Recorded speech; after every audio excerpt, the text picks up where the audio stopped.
For this matter we saw section 16 और हमने सारा A to F देखे कि जहां पे भी सब्जेक्ट टू सेक्शन 6 वो सबसे इंपॉर्टेंट पॉइंट था. If the court has no pecuniary jurisdiction, even though immovable property उसके jurisdiction में है, तब भी वो suit try नहीं कर सकता. So then we went on to see एक प्रोवाइजो कि जहां प्रॉपर्टी इमूवेबल प्रॉपर्टी डिफेंडेंट के कब्जे में है और उसके आए बिना सूट का निपटारा नहीं हो सकता, देन सूट में भी इंस्टीट्यूटेड नॉट ओनली जहां इमूवेबल प्रॉपर्टी है, बट क्योंकि प्लेंटिफ डोमिनस लिटस है, plaintiff captain of the ship है, इसलिए उसको हम एक और फोरम दे रहे हैं जहां डिफेंडेंट रहता है या काम करता है, वहां पे भी प्लेंटिफ डाल सकता है. एक चीज और हमने देखी एक्सप्लेनेशन में कि वो प्रॉपर्टी जिसकी हम बात कर रहे हैं सेक्शन 16 में, वो इंडिया में होनी चाहिए. हमने एक जनरल लॉ देखा that Indian courts have no jurisdiction over any rest which is in a foreign country, specially movable property. ये सारा हमने विद जजमेंट्स वगैरह बहुत डिटेल में हमने पढ़ा. उसके बाद हम आए सेक्शन 17 में. In section 17 wherever the jurisdiction, the property lay into jurisdiction. For example, the property lay into jurisdiction, two different courts jurisdictions. In such cases, both the courts will have the jurisdiction to try that suit. Subject to one thing, that the total pecuniary value of the entire land in both the jurisdictions will be seen together. और only अगर court का jurisdiction है पूरी जमीन का, not जो उसके area में है. तो अगर मेरी जमीन का 1/4 हिस्सा एक कोर्ट की jurisdiction में है और दूसरा 3/4 दूसरे jurisdiction में है, हम दोनों कोर्ट्स में कहीं भी डाल सकते हैं, प्रोवाइडेड जो टोटल जमीन की वैल्यू है 1/4 प्लस 3/4 उसकी वैल्यू पेक्यूनरी जुरिसडिक्शन में आनी चाहिए. I hope everybody was clear on this. We then came on to section 18. As far as section 18 is concerned, wherever there are uncertain jurisdictions, section 16 dealt with jurisdictions regarding immovable property, generally speaking. 17 dealt with where the property lay in more than one jurisdiction. And now 18 deals with uncertain jurisdictions. All the three sections deal with immovable property. Okay. Now that we are clear on these aspects on section 18, suppose the court, I think we had not covered 18, we just talked a little bit about 18 if I'm not wrong. So we will quickly cover 18. Okay. Let's quickly go through section 18 and then let's start discussing it. Let's go through section 18. Where it is alleged to be uncertain within the local limits of the jurisdiction of which two or more courts, any immovable property is situated. Any one of those courts may, if satisfied that there is ground for alleged uncertainty, record a statement to that effect and thereupon proceed to entertain and dispose of any suit relating to that property. And its decree in the suit shall have the same effect as if the property was situated in the local limits of that court's jurisdiction. So जहां पे एक court को clear नहीं है, उसको uncertain है कि ये मेरे एरिया में अब पड़ता है कि नहीं पड़ता, और उसको ग्राउंड्स हैं कि वो मान के चले कि उसके जुरिसडिक्शन में पड़ता है, तो वो उस सूट की पूरी सुनवाई कर सकता है सब्जेक्ट टू पेक्यूनरी जुरिसडिक्शन. और उसको जो उसका जो डिसीजन देगा, उसकी जो डिक्री देगा, वो माना जाएगा एज इफ वो उसके एरिया की है, चाहे tomorrow it is found out that this was not his area, even then that decree will be accepted as if it was passed by a competent court. So when I go to, now there is a complete mains का question जो इस पे आया हुआ है. So just please quickly write down the points, because इस पे mains का question आया हुआ है, एक proposition बन के आया हुआ है. A property lay in court A's jurisdiction.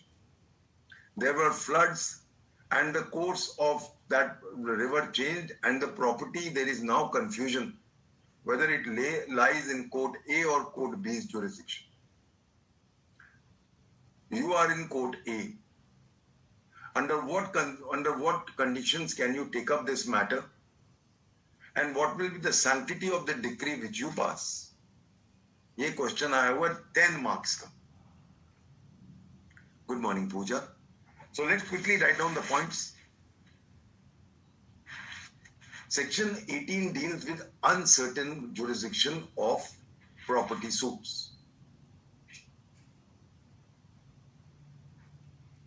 Firstly, point wise लिख लेते जल्दी से. There is uncertainty of jurisdiction which is alleged. Second, the court is satisfied that such uncertainty exists. Third, it records a statement to that effect that it believes there is uncertainty and probably the jurisdiction lies in his area, and then entertains and disposes of the suit regarding such uncertain immovable property. Fourth point, the decree passed by such court shall be valid and legal. Such a decree will have the same effect as if the property was in its jurisdiction. Good morning, Noor. I hope सबने लिख लिया होगा. अब चलते हैं proviso पे. Provided that the suit is one with respect to which the court is competent as regards the nature and the value of the to exercise jurisdiction, यानी कि otherwise competent होना चाहिए. Okay. अब आते हैं हम सबसेक्शन 2 पे. ये भी बहुत बड़ा इंपॉर्टेंट पॉइंट है क्योंकि ये एग्जाम में आया हुआ है कि सपोज गलत स्टेटमेंट ले लिया, सपोज गलत जुरिस्डिक्शन वाले कोर्ट ने ट्राई कर लिया, तो क्या होगा? So that is why subsection 2 पे बहुत बार क्वेश्चन आता है कि एक कोर्ट ने एक ट्राई कर लिया अनसर्टेन जुरिस्डिक्शन का सूट और बाद में पता चला उसका जुरिस्डिक्शन नहीं था, तो उसका अब क्या होगा? Will the appellate court set it aside? Let us see that very important point. Where a statement has not been recorded under subsection 1. मैंने अभी लिखवाया ना आपको कि the judge must write that he knows that he believes that there is uncertainty, and yet I believe that though there is uncertainty, it is in my area. ये statement एक देना जरूरी है. तो जो मैंने आपको सेकंड पॉइंट थर्ड पॉइंट लिखवाया था वही पॉइंट. सो पहला पॉइंट ये है that he must have recorded a statement of uncertainty, and into the best of his belief he believes that the immovable property lies in his area, in his jurisdiction. Okay. Now, where a statement has not been recorded, अब उसने record नहीं किया कि जी uncertainty है, and an objection is taken up before an appellate or a revisional court, और दूसरी party चली गई अपील कोर्ट में और रिवीजन कोर्ट में, that the decree or order relating to suit in such property was made by a court not having jurisdiction where the property is situated. अब वो jurisdiction के पॉइंट पे चले गए अपील में कि जी इसका तो ये जुरिसडिक्शन था ही नहीं, अनसर्टेन था। तो अब कोर्ट ने स्टेटमेंट नहीं दी कि जी हमारी नजर में अनसर्टेन है, फिर भी हमें लगता है हमारे एरिया में। पॉइंट नंबर 2, दूसरी पार्टी चली गई। So point number 1, the statement of uncertainty of jurisdiction is not recorded as envisaged by subsection 1. Second point, such a decree is challenged in the appellate court or the revisional court that it was passed without territorial jurisdiction. Third point, now आगे चलते हैं। Then appellate court क्या करेगा? The appellate or revisional court shall not allow the objection. सुनवाई नहीं करेगा। इसलिए मैंने कहा ये प्रीलिम्स में बड़ा इंपॉर्टेंट पॉइंट है, या मेंस में भी आएगा। So the appellate or revisional court shall not allow the objection unless in its opinion there was at the time of institution of the suit no reasonable ground for uncertainty. तो एक appellate या revisional court suit का matter take up ही नहीं करेगी unless a there was no matter of uncertainty. Clear था, फिर भी उसने गलत कर लिया। अब ध्यान से सुनना। सपोज वो एरिया मेरे में नहीं था, this area was not in my jurisdiction, I knew it, फिर भी मैंने इसको ट्राई किया। क्या ये काफी है सेट असाइड करने को? नो। आगे पढ़ो, आगे पढ़ो। There is no reasonable ground for uncertainty to as the court having jurisdiction with respect thereto. अगला वर्ड और है कि एंड है? एंड है कि और है? एंड है। एंड का मतलब क्या होता है? प्लस। प्लस, समझ गए? तो मुझे पता था कि मेरी कोई अनसर्टेनिटी नहीं थी मेरे दिमाग में, प्लस मेरा उस सूट को ट्राई करने से फेलियर ऑफ जस्टिस हुआ है। सो प्लीज रिमेंबर, इवन अगर मैंने गलत जगह पे ट्राई कर लिया, जहां अनसर्टेनिटी नहीं थी वहां अनसर्टेनिटी क्रिएट कर दी, पर उससे कोई फेलियर ऑफ जस्टिस नहीं हुआ, तो भी एपलेट कोर्ट या रिविजनल कोर्ट मैटर को टेकअप नहीं करेगा। Is everybody clear? अगला पॉइंट लिख लो, जल्दी से लिख लो please. Third point, the appellate और revisional court will not allow the objection as it should have been taken up in the first instance.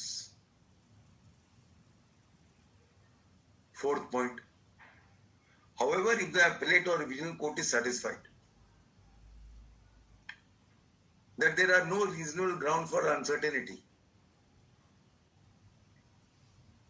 and the court, despite having no uncertainty,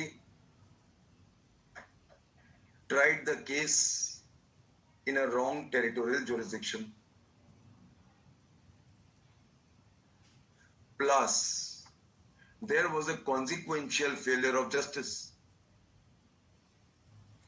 then only the appellate or revisional court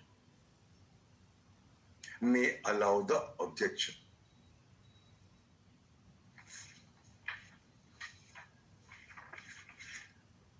एक चीज और भी लिख लो, and में add कर देना।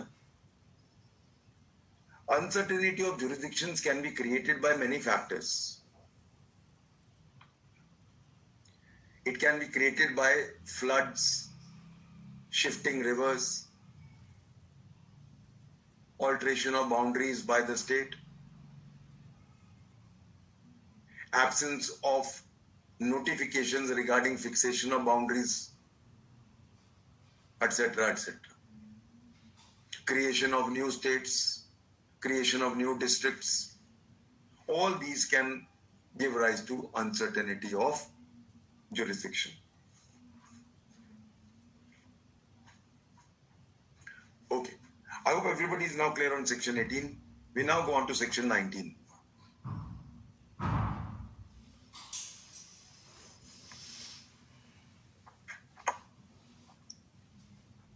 Failure of justice बहुत चीजें हो सकती हैं, जहां पे मुझे बहुत बड़ा प्रेजुडिस हुआ. Failure of justice always has to be read samrat wherever there is wherever it causes dereliction of justice, wherever it means that it has caused a huge prejudice to me.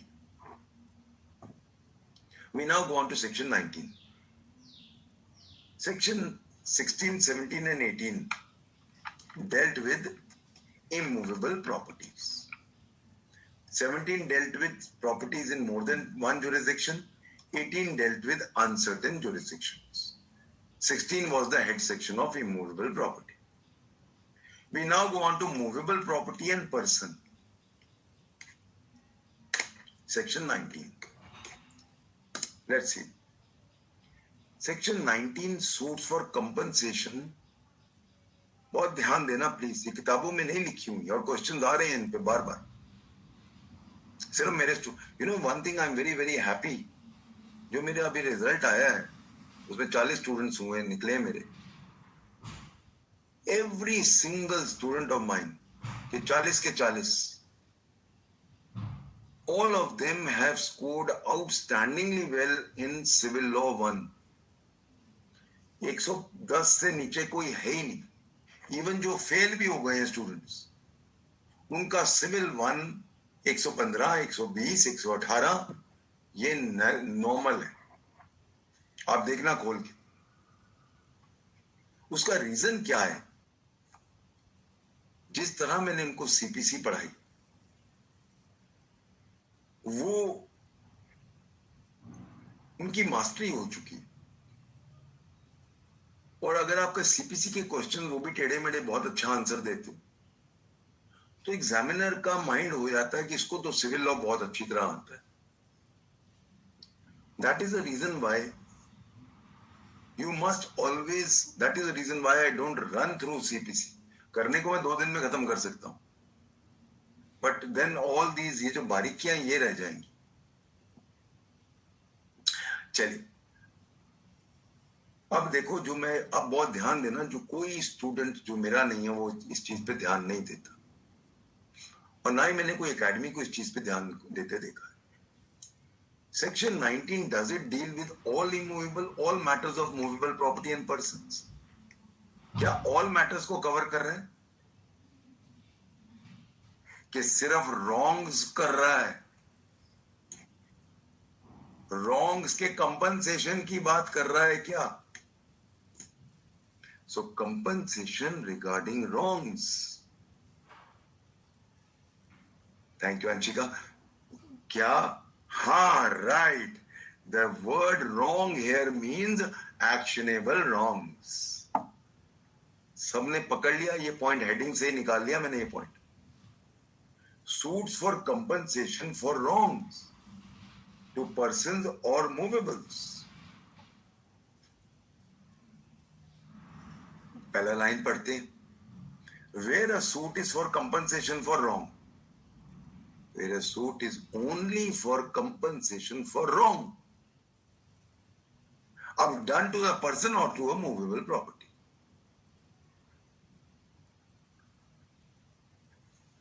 क्या नहीं आता इसमें? क्या नहीं आता? क्या agreement to cell? मैंने आपको कहा मैं अपनी जमीन भेज दूंगा, मैंने मना कर दिया. सॉरी, गाड़ी भेज दूंगा, मैंने मना कर दिया. मैंने ब्रीच कर दिया, मैं कहता जी मैं नहीं बेचता. एग्रीमेंट हुआ हमारा, तो क्या ये एग्रीमेंट का ब्रीच सेक्शन 19 में आएगा? ये क्वेश्चन आया हुआ एग्जाम में, and only my students answer this. मैं रिपीट कर रहा हूं. क्या एग्रीमेंट टू सेल, अगर मैंने कहा जी मैं आपको अपनी मर्सिडीज बेच देता हूं, बाद में मैं कहा नहीं, मैं नहीं देता, मेरे को कोई और अच्छी पार्टी मिल गई, क्या ये 19 में आएगा? Is it a wrong person? Is it a wrong to a person? Is it a wrong to a person? चलिए एक काम करते हैं, आपके पास जो बेयर एक्ट है ना, उसमें 20 के बेयर एक्ट के कमेंट्स में जाओ, अगले सेक्शन के कमेंट्स में जाओ, वहां पे जो थर्ड है कमेंट्स में आपको दिख रहा है Jabalpur cable network private limited versus ESPN software India private.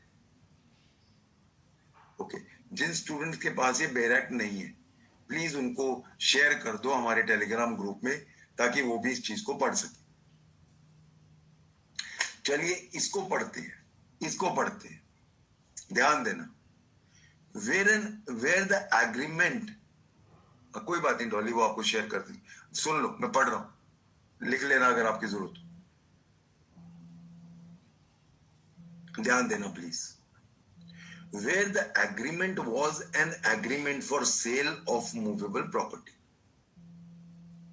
then section 16 and 19 would not govern the cause of action in such case, but section 20 of the code would be attracted for determining jurisdiction of the court. Clear हो गया? आप समझ गए prelims में क्यों आएगा ये question? क्यों 19 में क्यों नहीं आ रहा? Is it a wrong to a property? क्या प्रॉपर्टी को मैं तोड़ मरोड़ रहा हूं? क्या आपकी गाड़ी, आपने मुझे गाड़ी नहीं दी, मैंने उसके ऊपर पूरे ब्लेड लेके आपकी मर्सिडीज खराब कर दी क्या? या क्या मैंने रॉन्ग टू पर्सन किया है? क्या आपको मैंने गालियां दी हैं? Clear everybody? ये बारीकियां हैं सीपीसी की, ये पकड़नी जरूरी होती है। Is everybody now clear please? Everybody clear? So what will be covered by section 19? Only compensation for wrongs, actionable wrongs. So the word wrong here means actionable wrongs. What is an actionable wrong? It is a tort, or what I call an infringement.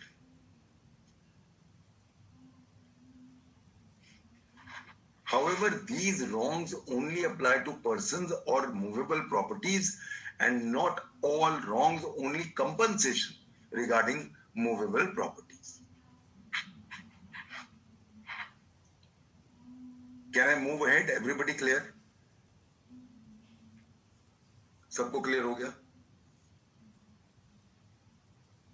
Yes, Kanchan, what's your doubt? I can't read, please. I'm sorry. ये वो बड़ा नहीं होता। Oh.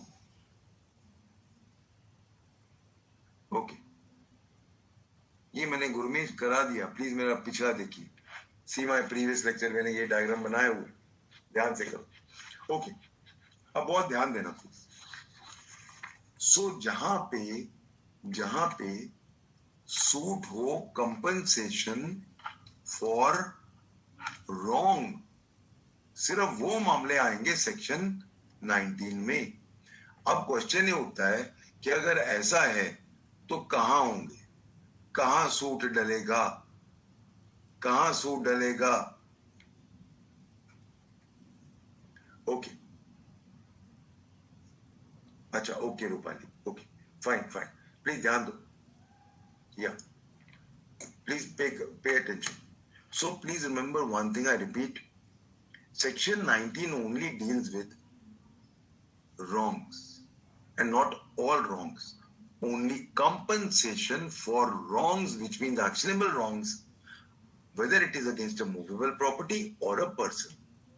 It does not cover any other type of suit. Point number one, if the suit is for compensation for an actionable wrong against person or a movable property, then where will the suit be instituted? Then the suit will be instituted where if the wrong was done within the local limits of the jurisdiction of the one court and the defendant resides or carries on business or personally works for gain within the local limits of another court, the suit may be instituted at the option of the plaintiff in either of the said courts. So now please remember, the plaintiff has an option. I told you he is the dominus litis. He can either institute the suit where the cause of action took place or where the defendant resides or works. Clear हो गया?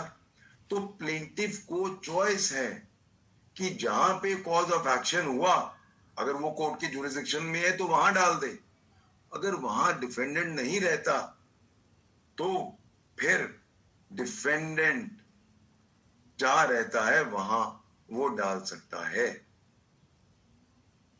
Everybody clear? Wrong to property, property के ऊपर मैंने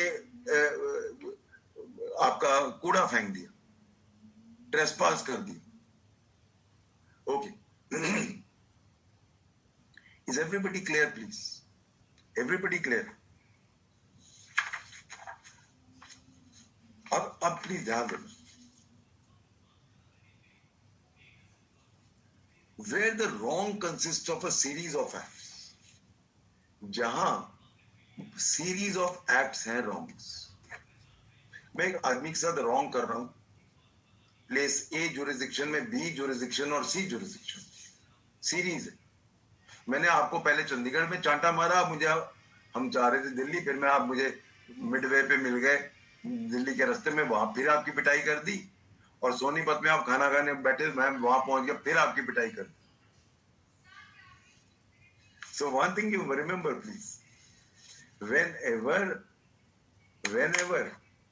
the wrong consists of series of acts, the suit can be instituted at any of the places where any of the acts took place. कहीं पे भी आप डाल सकते हो जहां सीरीज चल रही है. Clear everybody? Okay. Now, एक क्वेश्चन जो एग्जाम में आया हुआ है, बहुत ध्यान से सुन, please be very careful.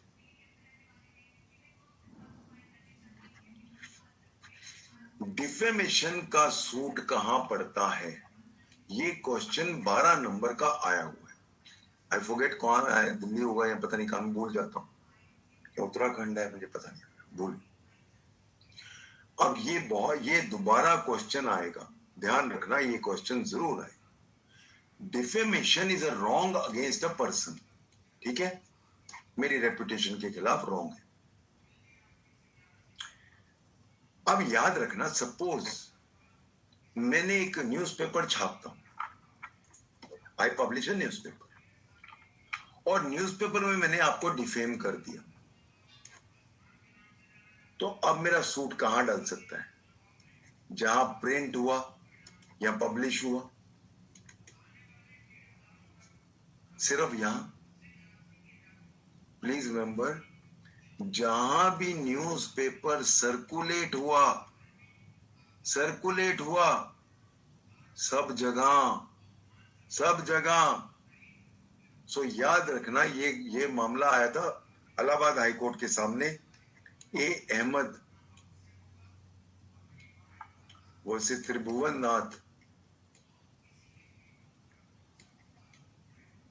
This is 1979 Allahabad. इसमें इलाहाबाद हाई कोर्ट ने कहा कि चाहे पेपर इलाहाबाद में छपा पर वो मुंबई में पढ़ा गया, मुंबई में भी डाल सकते हो आप case. So one thing you must remember, whenever there is defamation in a newspaper, then wherever the newspaper was printed or published, or wherever it was circulated, the word circulation includes publishment. So the court within whose jurisdiction the circulation of the newspaper containing a defamatory article is made, that court has the jurisdiction to try the suit for damages for defamation.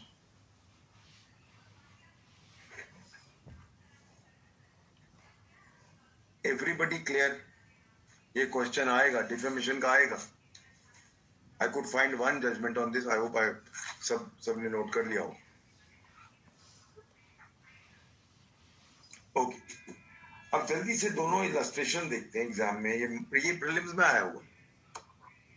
Yes, I know Amit. This question is not only of interview, this is of prelims, mains and interview. तभी ये वाले जो हम कर रहे हैं आजकल questions, ये सारे एग्जाम में बार बार आ रहे हैं. चलिए इलस्ट्रेशन देखते हैं. A residing in Delhi beats B in Calcutta. B may sue A either in Calcutta or in Delhi. So A defendant है, दिल्ली का रहने वाला है, कलकत्ता आया हुआ है, वहां पे मार देता है. दोनों जगह सूट डाला जा सकता है. B, A residing in Delhi publishes in Calcutta statements defamatory of B.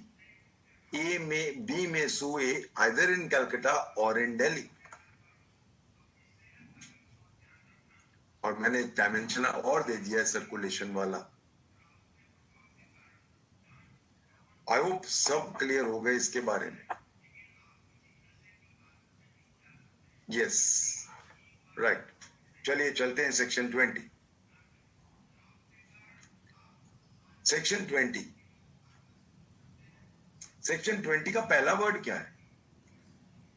Section 20 का पहला वर्ड क्या है? उसकी हेडिंग का पहला वर्ड क्या है? Right, other. ये बारीकियां पकड़ना सीखो अपने आप. मेरी उंगली ज्यादा देर पकड़ के नहीं चलनी, खुद भागना है.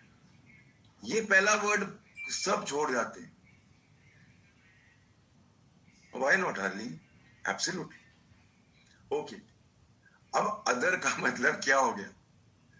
यानी कि 16, 17, 18 में 16, 17, 18 we had immovable property. 19 we had compensation for movable property and person. Anything which does not fall in 16, 17, 18 and 19, that will go to section 20. That will go to section 20. अब पढ़ो वापस जबलपुर केबल नेटवर्क वाला, दोबारा पढ़ो. Where the agreement was an agreement for sale of immovable property. Sale का मामला A to F में कहीं नहीं आया. सेक्शन 16 मूवेबल प्रॉपर्टी है, तो 16, 17, 18 में नहीं आता, 19 में आता है. पर क्या ये रॉन्ग का मामला है? नहीं. तो अब कहीं तो जाना है ना. कहां जाएगा? अब सेक्शन 20 में आएगा. आप समझ गए अदर का कितना वैल्यू है यहां सेक्शन 20 में. सो बहुत क्लियर हो गया मेरा. या तो जाएगा 16, 17, 18 में अगर इमूवेबल प्रॉपर्टी है, या जाएगा 19 में अगर compensation for wrong movable property का या पर्सन का, और बाकी सारे मामले 20 में जाएंगे. अब वापस पढ़ते हैं जल्दी से.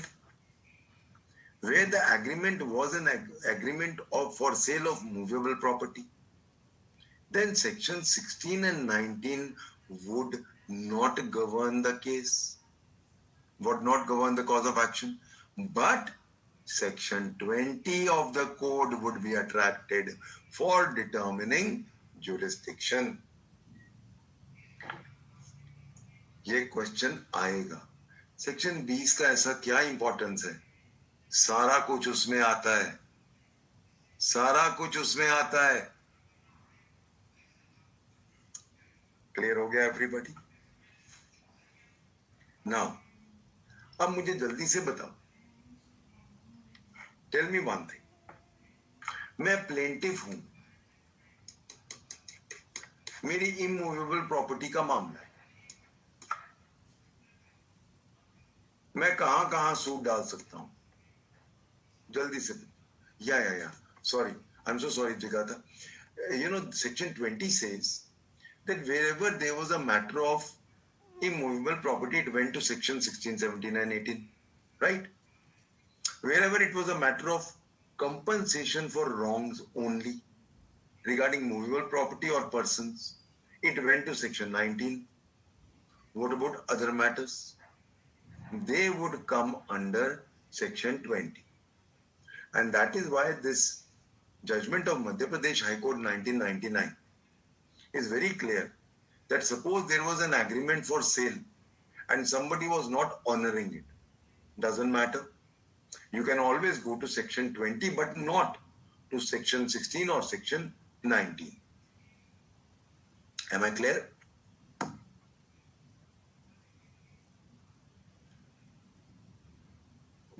Okay. Now I have, you're welcome. Let me now tell me very quickly, please. And now I'm asking you a question. I am a plaintiff and I have immovable property and there was a wrong done to my immovable property. Where can I institute a suit? Where can I institute a suit? Immovable property.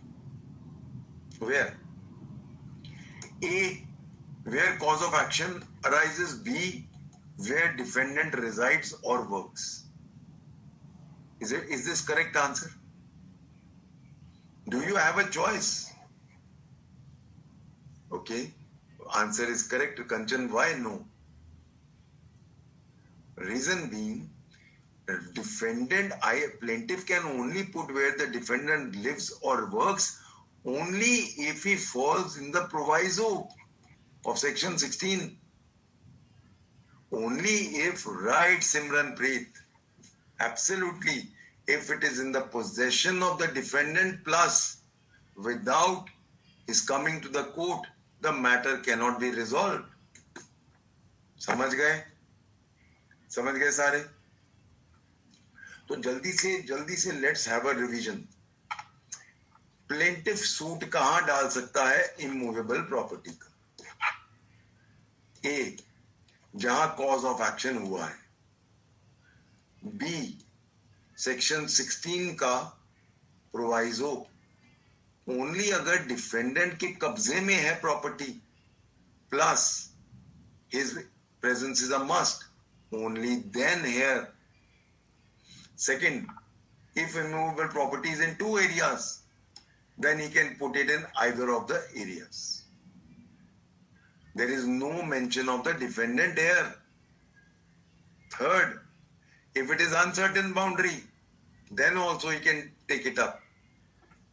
I hope everybody is clear about immovable property. As far as compensation for wrongs to immovable property and person are concerned, again I have 2 forums. Cause of action जहां हुआ और जहां defendant रहता है या काम करता है. Got it? Everybody got it? Crystal clear? Okay. अब अदर सूट्स कहां पड़ेंगे? अदर सूट्स कहां पड़ेंगे? Now, before I start, just like to discuss 1 or 2 things which have come in exams. Let's see that.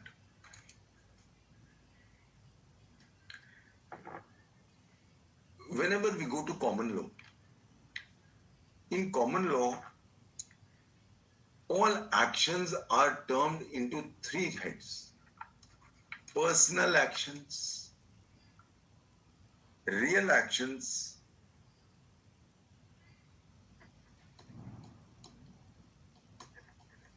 and the third type is personal and real, what we call mixed actions. अगर ये question mains में आ गया, how many types or actions are there to determine jurisdiction? I'm very sure except my student को इसका जवाब नहीं दे पाएगा, किसी ने सुना ही नहीं हो. Nothing to get worried, हम ये ऑलरेडी पढ़ चुके हैं. Personal actions are transitory actions. In these, persons carry the action. तो पर्सन के खिलाफ और मूवेबल प्रॉपर्टी के खिलाफ all of them are personal actions. These are also called transitory actions. Clear everybody? Clear? कौन सा सेक्शन इसमें डील कर रहा है? कौन सा सेक्शन डील कर रहा है? कौन सा सेक्शन डील करेगा? 19. करेक्ट. रियल एक्शंस कौन से होते हैं? They are called local actions. Local actions कौन से होते हैं? इमूवेबल प्रॉपर्टी के. इमूवेबल प्रॉपर्टी के कौन से सेक्शंस हो गए? 16, 17, 18. राइट. अब आगे मिक्स्ड. मिक्स्ड कौन से हो सकते हैं? For example, wrong to a immovable property. Wrong to a immovable property. ठीक है. Trespass, absolutely right. Nuisance. तो मिक्स्ड जो होते हैं, अगर अब देखना है वो रॉन्ग किसका है. अगर wrong to a immovable property है, वो पर्सनल भी है, रियल भी है. तो याद रखना, जहां मिक्स्ड होते हैं वहां पे रॉन्ग्स भी होते हैं प्लस इमूवेबल प्रॉपर्टी भी होती है. तो इनको हम कहते हैं mixed actions. Everybody clear? Personal action, real action, mixed actions. तो 16 deals with real actions, 19 deals with, even 20 deals with more or less with personal actions. Okay. Is everybody clear on this? Proviso is the proviso, Rupali. मोटा मोटा मैं एक common law की एक jurisdiction की बात, sorry jurisprudence की बात बता रहा हूं कि पर्सनल एक्शन क्या होते हैं, रियल क्या होते हैं, मिक्स्ड क्या होते हैं. ऐसे क्वेश्चन इंटरव्यू में पूछ रहे हैं. नेचुरली आपने पूछ लिया उन्होंने, रियल एक्शन क्या होता है सिविल सूट में. आपने कहा ये कहां से पूछ रहे हैं sir. I hope everybody is now clear. Okay, इसको इंटरव्यू की डायरी में लिख लेना, ये क्वेश्चन इंटरव्यू में पूछा जाएगा. अब क्वेश्चन ये उठता है कि मेरे अदर सूट्स में क्या आ गया जो 16, 17, 18, 19 में नहीं आ रहा. राइट. अब एक बात बताओ, अभी तक क्या हमने डिफेंडेंट को कोई लीवरेज दिया था? अभी तक हमने 19 सेक्शन पढ़ ली. Did we listen to the defendant कि सर मैं यहां नहीं आऊंगा? अभी तक बॉस कौन था? प्लेंटिफ. राइट. अब एक एग्जांपल लेते हैं. एक सूट डाला प्लेंटिफ ने और उसके अंदर जो डिफेंडेंट्स हैं वो 10-11 है. 4 डिफेंडेंट रहते हैं दिल्ली में, 4 डिफेंडेंट रहते हैं मुंबई में, 3 रहते हैं चेन्नई में. अब अगर मैं सूट दिल्ली में डाल और मेरा कॉज ऑफ एक्शन हुआ सपोज जम्मू कश्मीर में, हम जम्मू कश्मीर में मैं घूमने गया हुआ था, ये पूरे 11 दोस्त आए हुए थे, इन्होंने मेरी पिटाई कर दी. और अब मैं कहता हूं बेटा तुम्हें जम्मू कश्मीर ही बुलाता हूं मैं, आओ सारे आओ चेन्नई से रोज फ्लाइट पकड़ के, दिवालिया में तुम्हारा वैसे निकालता हूं. अब एक बात बताओ, अभी तक क्या जो प्लेंटिफ कह रहा है, please be very careful, very very attentive, जो कुछ प्लेंटिफ कह रहा है, क्या वो राजा हरिश्चंद्र की औलाद है कि जी वो जो बोलूंगा सच के सिवा कुछ नहीं बोलूंगा. राइट. तो क्या पता है झूठ बोल रहा हूं. राइट? तो प्लीज रिमेंबर वन थिंग, जहां डिफेंडेंट्स अलग अलग जगह के रहने वाले होते हैं तो कोर्ट इंस्टीट्यूट करने से पहले इन डिफेंडेंट्स को पूछता है आपको कहां इजी रहेगा। समझ गए? पहली बार डिफेंडेंट्स को हम वेटेज दे रहे हैं, पहली बार डिफेंडेंट्स को वेटेज दे रहे हैं, प्रोवाइडेड डिफेंडेंट्स अलग अलग जगह रहते हैं। अगर अलग अलग जगह रहते हैं तो कोर्ट सीधा, प्लेंटिव आ गया जम्मू कश्मीर में कि जी यहां डालो, अब वो यहां डालने से पहले डिफेंडेंट्स को पूछेगा तुम सबको इजीएस्ट कहां लगता है। इसका मतलब है सेक्शन 20 में जहां डिफेंडेंट्स एक से ज्यादा हैं and they live in more than one jurisdictions, the court will decide where the suit has to be instituted. This question has been asked 100 times in interview. Don't go wrong. For one moment, I will go to section 20, clause B. एक second के लिए सिर्फ चलते हैं, 1 minute घुस रहे हैं section में देखने के लिए, देखते हैं, चलो। Subject to limitations, every suit shall be instituted in a court within the local limits of whose jurisdiction any of the defendants, where there are more than one at the time of the commencement of the suit, actually voluntarily resides, carries on business, works for gain, provided को highlight कर लो, provided that in such case either the leave of the court is given, court permission देगा, और the defendants who do not reside or carry on business there acquisition in such institution, या फिर सारे defendants हाँ कर दें कि हाँ इस जगह पे हम डालना चाहते हैं, या अगर वो कुछ नहीं बोल रहे तो कोर्ट डिसाइड करे। तो याद रखना एक जगह है जहां प्लेंटिफ की नहीं चलेगी कि मैंने कहां डालना है, सिर्फ कहां जहां more than one defendant, there is more than one defendant plus they live in different jurisdictions. Clear हो गया एवरीबॉडी? आज टाइम खत्म हो गया, कल यहीं से शुरू करेंगे, we'll start from here. Clear everybody? Okay, Jigata, don't worry. I'll start in English.